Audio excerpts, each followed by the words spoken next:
പ്രത്യേകിച്ച് ഈ നോയമ്പ് കാലഘട്ടത്തിൽ നമ്മളിൽ നിന്ന് എന്താണ് ആഗ്രഹിക്കുന്നത്? നമ്മളൊക്കെ ഇറച്ചി മീനും പാലും മുട്ടയൊക്കെ ഒരു പരിധിയിൽ ഉപേക്ഷിക്കുന്നവരായിരിക്കും അല്ലേ? നോയമ്പ് നോക്കുന്നവരുള്ള കൈപൊക്കാവും ഈ സമയത്ത്. ഇപ്പൊ നോയമ്പ് അത്ര വലിയ കാര്യമായിട്ടൊന്നും ആരും എടുക്കാറ്, നോയമ്പിലൊന്നും വലിയ അർത്ഥമില്ലെന്നുള്ളതാണ്. എനിവേ ഗുഡ്, നിങ്ങളെല്ലാം നോയമ്പ് നോക്കുന്നത് വെരി ഗുഡ്. യഥാർത്ഥത്തില് ഈ കാലഘട്ടത്തിൽ ദൈവം എന്താണ് നമ്മളെന്ന് ആഗ്രഹിക്കുന്നത്? എന്താണ് യഥാർത്ഥ ഉപവാസം? വെറുതെ കുറച്ച് ഇറച്ചിയും മീനും മാറ്റി വെച്ച്, അല്ലെങ്കിൽ കുറച്ച് നമുക്ക് ഇഷ്ടമുള്ള ചില ഭക്ഷണ സാധനങ്ങൾ മാറ്റി വെച്ച്, അതിലൊരു സാക്രിഫൈസ് ഉണ്ട് ഓഫ് കോഴ്സ്. പക്ഷെ അങ്ങനെ ഒരു സാക്രിഫൈസ് നടത്തി ദൈവസന്നിധിയിൽ എന്തെങ്കിലും കുറച്ച് കാര്യങ്ങൾ നേടിയെടുക്കുക എന്നുള്ളതാണോ നോയമ്പ് കൊണ്ട് ഉദ്ദേശിക്കുന്നത്? അതോ അതിൻ്റെ അപ്പുറത്ത് എന്തെങ്കിലും ഉണ്ടോ? ഈ സമയത്ത് സ്വർഗത്തിൽ ഭയങ്കര ബിസി ആയിരിക്കുന്നതാണ് പറയുന്നത്. എന്നുവെച്ചാൽ ഇങ്ങനെ പെറ്റീഷൻസ് വന്നുകൊണ്ടിരിക്കുന്ന സമയമാണ്. കഴിഞ്ഞ വർഷത്തെ പോലെയല്ല ഞാൻ. എന്താണ് ഈ വർഷം? കഴിഞ്ഞ വർഷം മീൻ മാത്രമേ വിട്ടുള്ളൂ. ഈ വർഷം മുട്ടയും ഇറച്ചിയും കൂടി വിട്ടിട്ടാണ് ഞാൻ പ്രാർത്ഥിക്കുന്നത്. എന്റെ കാര്യം നടത്തി തന്നില്ലെങ്കിൽ തമ്പുരാൻ കർത്താവ് ഇങ്ങനെ ഏത് പ്രാർത്ഥനയ്ക്ക് ഉത്തരം നൽകുന്ന അറിയാൻ ഓടി നടക്കുകയാണ്. ദൈവഭക്തന്മാര്, ദൈവങ്ങളെല്ലാവരും ഇങ്ങനെ കഠിനമായ ഉപവാസവും പ്രാർത്ഥനയും പശ്ചാത്താപം ഉണ്ടെന്ന് അറിയാൻ പാടില്ല. ബാക്കിയെല്ലാം വെച്ച് നമ്മള് ദൈവത്തെ ഇങ്ങനെ പിടിച്ചു വെച്ചോണ്ടിരിക്കുകയാണ്. ഇതാണ് ഏറ്റവും ബിസി ടൈം എന്ന് പറയുന്നത്. സ്വർഗത്തിൽ മാലാഖമാർക്ക് നിൽക്കാൻ സമയമില്ല എന്ന് പറയുന്നത്. എന്നുവെച്ചാൽ ഇങ്ങനെ പെറ്റീഷൻസ് വന്നുകൊണ്ടിരിക്കുക. കഴിഞ്ഞ വർഷം എടുത്തിട്ട് ശരിയായില്ല, അപ്പൊ ഈ വർഷം നമ്മൾ തീക്ഷ്ണത കൂട്ടുകയാണ്. ദൈവത്തിന് കേൾക്കാണ്ടിരിക്കാൻ പറ്റുമോ? പറ്റില്ല. എന്നാൽ ഒരു സത്യം അതിന്റെ അപ്പുറത്ത് നിൽക്കുന്നുണ്ട്. എന്താണ്? ഇവിടെ എത്ര തീക്ഷ്ണത കൂട്ടിയിട്ടും അപ്പുറത്തൊന്നും സംഭവിക്കുന്നില്ലാത്തൊരവസ്ഥ. അങ്ങനെ സംഭവിക്കാം.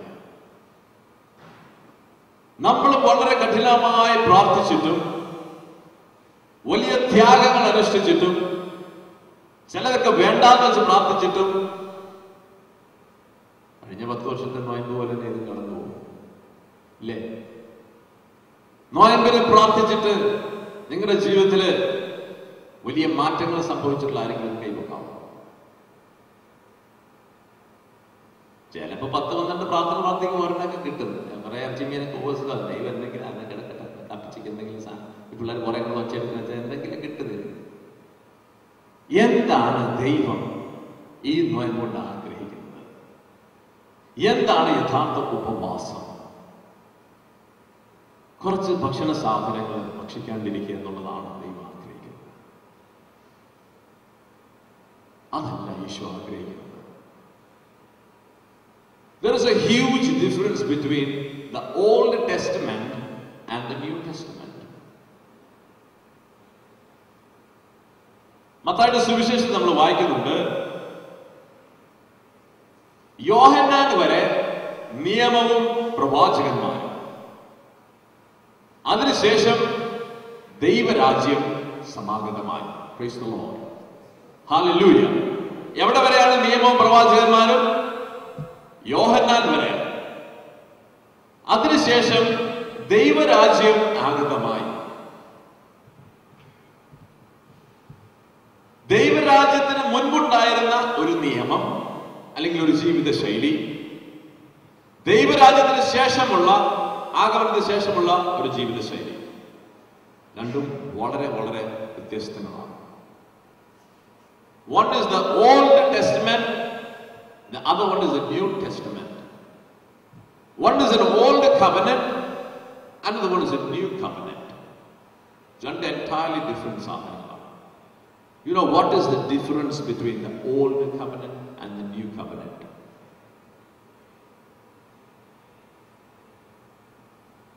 നമ്മൾ ലൂക്കായുടെ സുവിശേഷത്തില് ഒരു ധനികനായ യുവാവിന്റെ കഥ നമ്മൾ കേൾക്കുന്നു. എല്ലാവർക്കും അറിയാവുന്ന ഒരു കാര്യമാണ് അല്ലേ? മർക്കോസിന്റെ സുവിശേഷം, ലൂക്കായുടെ സുവിശേഷം, മർക്കോസിന്റെ സുവിശേഷം 10-ാമത്തെ അധ്യായം.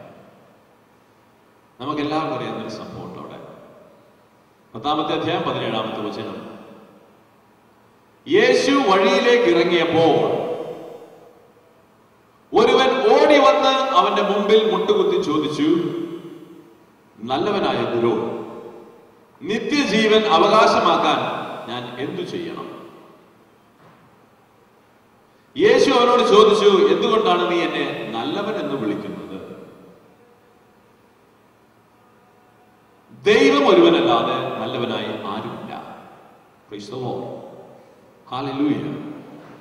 വളരെ വളരെ വലിയ ഒരു സത്യമാണ് ഈശോയോട് വെളിപ്പെടുത്തുന്നത്. ദൈവം ഒരുവനല്ലാതെ നല്ലവനായി ആരും ഇല്ല.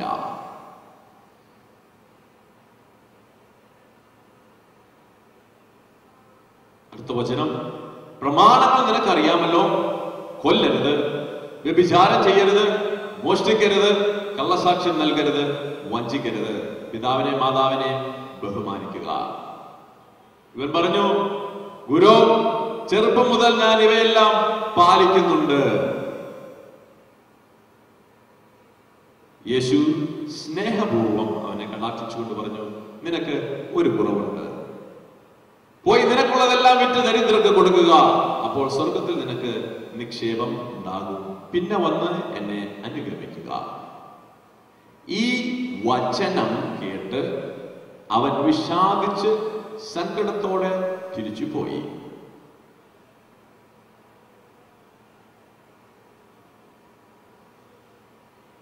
ബൈബിളില്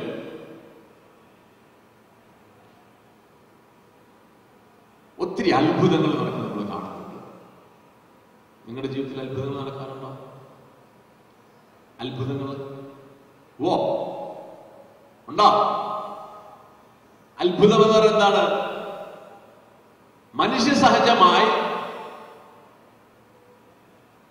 അസാധ്യമായത്, മനുഷ്യനാൽ അസാധ്യമായത്, എന്റെ ജീവിതത്തിൽ എന്റെ കഴിവുകൊണ്ടോ അല്ലെങ്കിൽ ഏതെങ്കിലും മനുഷ്യന്റെ ഇടപെടൽ കൊണ്ടോ നടക്കാൻ പറ്റാത്ത ഒരു കാര്യം നടക്കുമ്പോഴാണ് എന്ന് പറയാണ് അത്ഭുതം എന്ന് പറയുക. അങ്ങനത്തെ കാര്യങ്ങൾ നടന്നിട്ടുണ്ടോ എന്ന് ചോദിക്കണം. ഉണ്ടോ? ഉള്ളവരൊന്ന് കൈവക്കാവോ? ഒരാൾ നോക്കിയിട്ടുണ്ട്. അത്ഭുതങ്ങൾ നടന്നു കാണാൻ ആഗ്രഹമുണ്ടോ? അങ്ങനെ ആഗ്രഹമുള്ളവരൊന്ന് കൈവക്കാവോ? ഓ, praise the lord. Very good. ഈ അത്ഭുതങ്ങൾ നടക്കുന്നത് എവിടെ വെച്ചാൽ നിങ്ങൾ ആരെങ്കിലും ശ്രദ്ധിച്ചിട്ടുണ്ടോ ബൈബിളിൽ?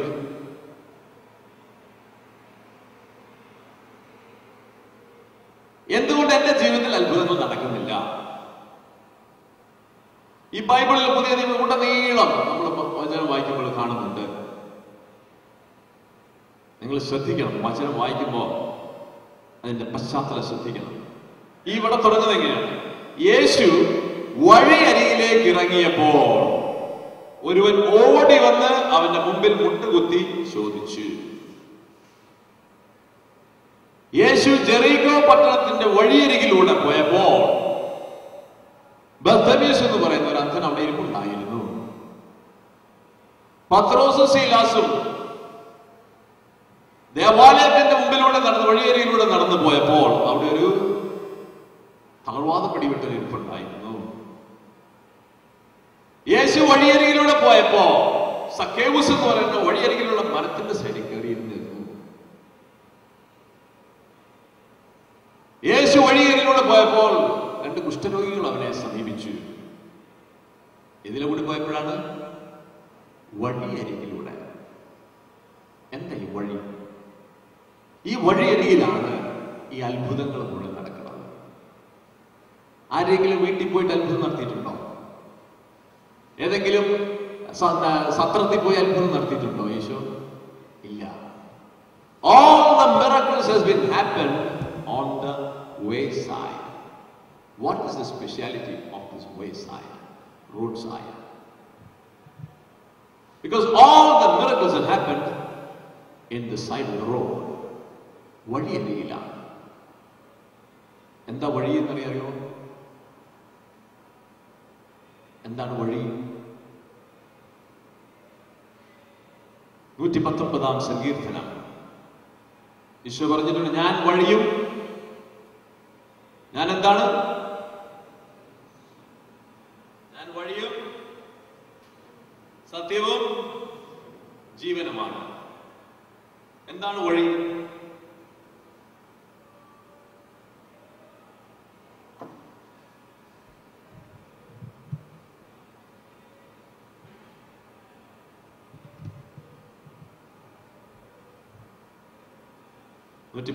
സങ്കീർത്തനം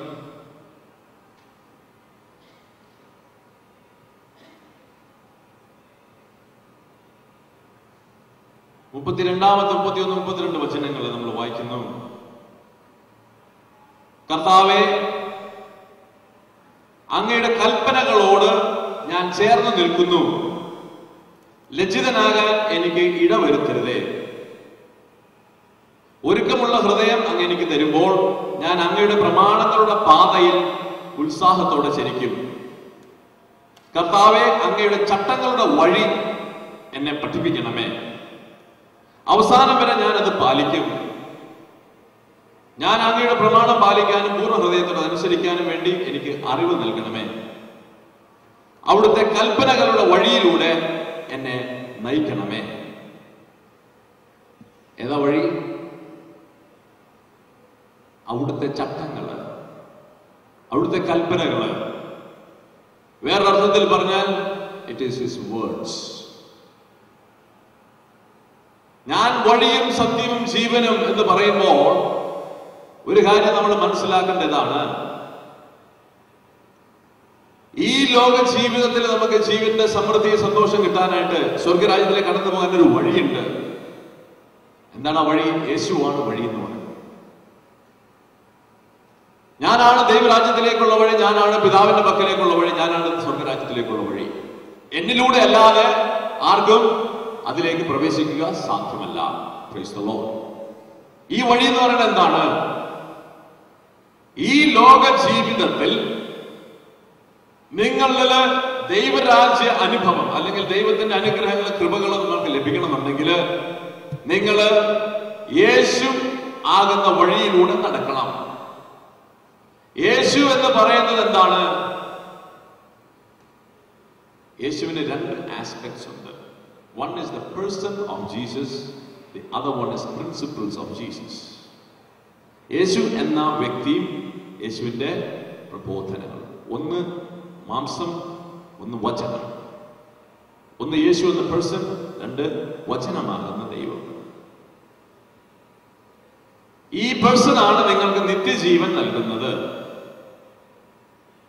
ഈ പേഴ്സണാണ് നിങ്ങൾക്ക് നിത്യരക്ഷ നൽകുന്നത്. എന്നാൽ his words gives you peace and prosperity in this world.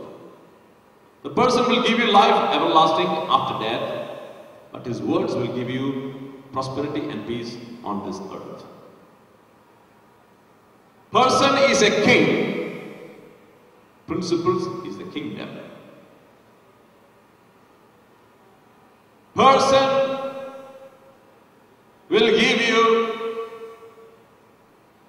peace and eternal life. The principles will give you prosperity and all you need in this world when you are in this world. ഇത് രണ്ടും കൂടി ചേരുമ്പോൾ മാത്രമേ നിങ്ങളിൽ ജീവന്റെ പൂർണ്ണത ഉണ്ടാവൂ. ഏതൊക്കെ ചേരണം? യേശു എന്ന വ്യക്തിയും അവിടുത്തെ വചനം. ഇന്ന് ഈ വചനം എന്ന വഴി എന്നെ പഠിപ്പിക്കണമെന്ന് ദാവീദ് പ്രാർത്ഥിച്ചു. നിന്റെ ചട്ടങ്ങളുടെ വഴി, നിന്റെ കൽപ്പനകളുടെ വഴി എനിക്ക് കാണിച്ചു തരണം. അതിലൂടെ ഞാൻ നടന്ന് എന്റെ അനുഗ്രഹങ്ങൾ ഞാൻ പ്രാപിക്കും. ഈ വഴി അരികിലാണ് ആര് നിൽക്കുന്നത്? ഈ രോഗികളെല്ലാം നിൽക്കുന്നത്. അതായത് ദൈവത്തിന്റെ വചനത്തോട് ചേർന്ന്, വചനമാകുന്ന ദൈവത്തെ അറിഞ്ഞുകൊണ്ട്, വചനത്തിൽ വിശ്വസിച്ചുകൊണ്ട്, വചനം വിശ്വസിച്ച് ജീവിക്കുന്ന വ്യക്തികളെയാണ് വഴിയരികിലുള്ള വ്യക്തികൾ നമ്മൾ പറയുക. ഈ വഴിയരികില് നിൽക്കുന്നവരുടെ ജീവിതത്തിലാണ് ദൈവത്തിന്റെ അത്ഭുതങ്ങൾ മുഴുവൻ നടക്കുന്നത്. വേറൊരർത്ഥത്തിൽ പറഞ്ഞാൽ ദൈവത്തിന്റെ അത്ഭുതങ്ങൾ നമ്മുടെ ജീവിതത്തിൽ സംഭവിക്കണമെന്നുണ്ടെങ്കിൽ നമ്മൾ ദൈവവചനത്തിൽ വിശ്വസിക്കുന്നവരായിരിക്കണം. ഇങ്ങനെ വചനത്തിൽ വിശ്വസിച്ച്, ദൈവത്തിൽ വിശ്വസിച്ച് കാത്തിരിക്കുന്നവരുടെ ജീവിതത്തിൽ, അല്ലെങ്കിൽ വചനമനുസരിച്ച് ജീവിതത്തെ മാറ്റുവാൻ തയ്യാറായിട്ടുള്ള വ്യക്തികളുടെ ജീവിതത്തിലാണ് എന്ത് സംഭവിക്കുന്നത്? അത്ഭുതങ്ങൾ നടക്കുന്നത്. ഇവിടെ നമ്മൾ വായിക്കുന്നുണ്ട്, മർക്കോസിന്റെ സുവിശേഷം നമ്മൾ വായിക്കുന്നത്, യേശു വീണ്ടും വഴിയരികിലായി. ആ വഴിയരികിൽ എത്തിയപ്പോൾ ഒരു ധനികൻ യേശുവിന്റെ അടുത്ത് വന്നു. അവൻ എന്താണ് വേണ്ടത്? വളരെ ശ്രേഷ്ഠമായ ഒരു ചോദ്യമാണ് ചോദിക്കുന്നത്. ഗുരു, നിത്യജീവൻ അവകാശമാക്കാൻ ഞാൻ എന്തു ചെയ്യണം? അവന്റെ ജീവിതത്തിൽ എല്ലാം ഉണ്ട്. ഒരു സാധനത്തിന്റെ കുറവുണ്ട്. എന്താണ്? നിത്യജീവൻ. അതുവരെ വഴികേറിൽ വന്നവരെല്ലാം എന്നെ സുഖപ്പെടുത്തണം, എനിക്ക് കണ്ണ് കാണണം, എന്റെ നടുവേദനയാണ്, തളർവാദമാണ്, രോഗമാണ്, ദുഃഖമാണ്, പ്രശ്നങ്ങളാണ്, മരിച്ചു കിടക്കാന്നൊക്കെ പറഞ്ഞ ആൾക്കാരാണ് യേശുവിന്റെ അടുത്ത് വന്നത്. എന്നാൽ ഇവിടെ ഒരുവൻ ഇതൊന്നും അവന് വേണ്ട. Because he has all these things and he wants something else. What is that? Eternal life. ബാക്കിയെല്ലാം അവന്റെ കൂടെ ഉണ്ട്, അതുകൊണ്ട് അവൻ ബാക്കിയെല്ലാം സംതൃപ്തനാണ്. അവൻ എന്നാലും അവന്റെ ജീവിതത്തിൽ എന്തോ ഒന്നില്ലാത്തൊരവസ്ഥ. ആ അവസ്ഥ അന്വേഷിച്ചാണ് വരുന്നത്. നല്ലവനായ ഗുരു അഭിസംബോധന ചെയ്തിട്ട് ശിഷ്യന്മാർ പോലും വരണ്ടുപോയി, യേശു പോലും വരണ്ടുപോയി. എങ്ങനെയാ വരുന്നത്? വഴിയരികിൽ വന്ന് കുമ്പിട്ട് മുട്ടയിൽ കുത്തിരുന്നിട്ട് ചോദിക്കുകയാണ്, നല്ലവനായ ഗുരു. ആ അഭിസംബോധന കേട്ടപ്പോൾ തന്നെ ഈശോയ്ക്ക് മനസ്സിലായി ഇവൻ ആള് ശരിയല്ല. അല്ലെ? നമ്മൾ കണ്ടിട്ടില്ലേ? നമ്മൾ പള്ളിയിലൊക്കെ ചെന്ന് കഴിഞ്ഞാൽ എന്തൊരു ഭക്തിയാണ്. ചില ആൾക്കാർ പള്ളിയിൽ ചെന്ന് നിന്ന് കഴിഞ്ഞാൽ യേശു രൂപക്കുട്ടി ഇറങ്ങി വരുമെന്ന് തോന്നും. കുർബാന സ്വീകരിക്കുന്നതിന് മുമ്പ് 4 പ്രാവശ്യം മുട്ടുകുത്തി, വീണ്ടും മുട്ടുകുത്തി, ഒരു പിതാവ് പുത്രനെ അടിച്ച് ഭവ്യതയോടെ നാക്കൊന്ന് നീട്ടുമ്പോൾ നമ്മൾ വിചാരിക്കും, ഓ തമ്പുരാൻ കർത്താവ് കടന്നു വരുമോ എന്നൊരു സംശയം. അല്ലേ? നല്ല ജീവിതത്തിലോ യേശു പോയിട്ട് ഷൂ പോലും ഉണ്ടാവില്ല. നമ്മൾ വിശുദ്ധന്മാരുടെ അടുത്ത് പള്ളിക്കകത്ത് കയറുമ്പോ, ദേവാലയത്തിനകത്തൊക്കെ വരുമ്പോ നമ്മൾ ഒരു വല്ലാത്തൊരു വ്യക്തിയായി മാറും, രൂപാന്തരപ്പെടും. Holy, most holy person. അല്ലേ? മുഴുവനായിട്ടൊക്കെ മുട്ടുകുത്തത്തില്ല. ആൾക്കാർ ചേട്ടൻ കംപ്ലീറ്റ് ആയിട്ട് മുട്ടുകുത്തിയാലോ വിചാരിച്ചാൽ അത്രയും മുട്ടത്തില്ല. ഭയങ്കര ഭവ്യതയാണ്. കുർബാന സ്വീകരിക്കണമെങ്കിൽ ഭയങ്കര, അതൊക്കെ കണ്ടിട്ട് കഴിച്ചിട്ട് തിരിച്ചു പോകുന്ന കണ്ടാൽ നമ്മൾ വിചാരിക്കും യേശു തമ്പുരാൻ കൂടെ തന്നെ ഉണ്ടെന്ന് വിചാരിക്കും. എന്നാൽ അവരുടെ ജീവിതത്തിൽ പോയി നോക്കിക്കഴിഞ്ഞാൽ യേശു പോയിട്ടൊരു ഷൂ ഉണ്ടാവില്ല.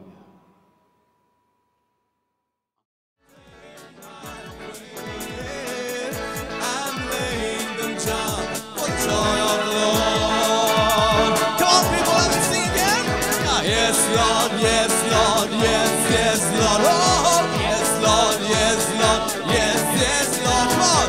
Yes, Lord, yes, Lord, yes, yes, Lord. Amen. Amen, amen, amen. Say yes, Lord, yes, Lord, yes, yes, Lord. Yes, Lord, yes, Lord, yes, yes, Lord.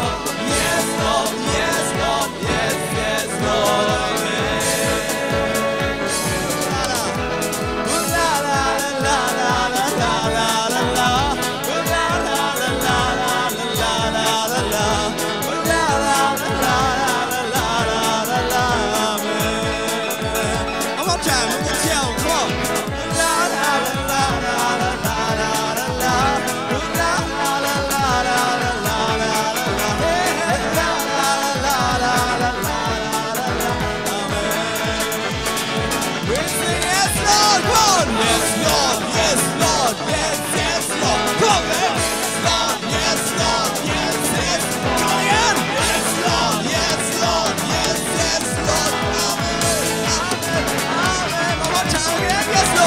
Yes, Lord, yes, Lord, yes, yes, Lord.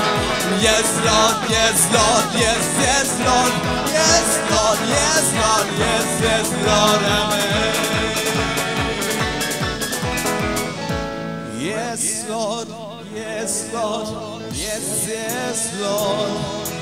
Yes, Lord, yes, Lord, yes, yes, Lord. Yes, Lord, yes, Lord. Yes, yes, Lord. Amen. Amen. Amen.